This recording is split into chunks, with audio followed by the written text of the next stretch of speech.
Hello everyone, Courtney Swain here, and today I wanted to talk about my freedom.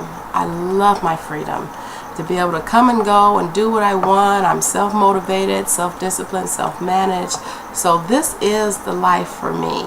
I know it's not for everybody. Some people would rather go to a job and just have a list of the duties or whatever they have to follow every day, and that's fine for some, but not for me. I have a daughter who just finished the 4th grade. She's 10 years old, and parents know, at the end of the school year they have different award ceremonies and things going on. Even if your child isn't graduating that year, there's always something going on at the end of the school year. And my daughter had a little dance festival thing going on, and then she had an award ceremony on another day, and I must say it felt really, really good to just get up and go. I'm working, I'm a network marketer. I work my own business. I have my own, set my own hours, and to have to not beg anybody for time off, and have them look it over and see if they could give you the time off or not, is just so wonderful. Now, before, when I was at a job, I'd put in for like maybe a half a day off, or I'd work the first half of my shift and then leave at the end of at the beginning, of the second half of my shift to fight through traffic just to get to these little ceremonies and things that my daughter would have. Dealing with that with the job. Plus, I worked in call centers for like 17 years, and that's hard because you're getting towards the end of that first half of your shift, and you're going to be leaving soon, and they expect you to be on the phone taking calls up until the minute you got to leave. And if you get stuck on a call that goes on forever, they don't care. You just got to take it. You can't pass it over to anybody else. So if you end up being late to your kid's ceremony, whatever, they don't care. It's like, oh, well, whatever. So what? This is your job. If you don't like it, leave. Well, you know what? I didn't like it, and I'm not there anymore. That's why I'm smiling. But now, being on my own time, when these little ceremonies and things come up at my daughter's school, it's very simple. All I gotta do is just log off the computer. If I have any meetings or conferences or anything scheduled in my business, I know when the ceremony is going to be, and I just schedule the conferences and things accordingly, and then I just get up and go.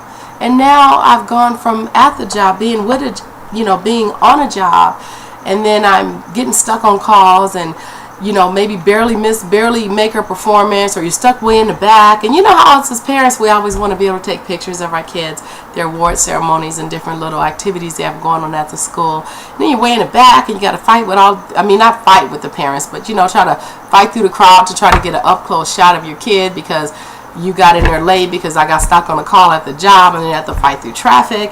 That was a really big hassle. Now I'm at home, which is literally a 10-minute walk from her school. I sign out of whatever I'm doing business-wise when I see fit, and now I get there early, and I get to sit in the front row, and that is really, really nice. I've always been a very independent woman. I love getting up, taking care of me. I love not having to negotiate or compromise with anybody. I love not to have to go off of someone else's schedule or letting them and their needs interfere with me and mine. That's why I love being a single independent woman. I love doing things my way all the time. Some say I have control issues, and I do, but my control issues are not to control another individual. I'm not even interested in controlling my own kids. I give them the guidance and the structure, and when needed, the discipline, and always the love when needed. But trying to keep track of their every little move and no, you're not doing this just right, I don't have those type of control issues. That's taking too much energy away from what I need to do to focus on someone else, that hard. That's what control means to me. The control issues I do have, however, is I want more control in my own life. Growing up, was a very rigid, controlled environment, and now that I'm an adult, I love being able to make changes, and I don't have to continue on with how I grew up. I don't continue those traditions on with my kids. Some of the good traditions growing up I keep, but the ones I didn't care for, you know what? throw them in the, what do they call it, the round recycle bin, trash it, and keep moving. I mean, life is about doing things your way and living your life to the fullest. I mean, you have only one life in this world. Some people believe in reincarnation. I don't. As far as I'm concerned, this life right here is the one you have. So what you do with it needs to be determined by you and no one else. So I love living my life the way I want to live it. I don't negotiate. I don't compromise with people. I do things my way. And the peace and freedom that gives me, you can't put a price on it. So anyone out there, I would say, if you're allowing yourself as a full-grown adult, man or woman, to be dictated and controlled by others, you need to reevaluate that. I strongly recommend that, because life is much happier when you have peace and freedom in your life, and more importantly, some control in your life.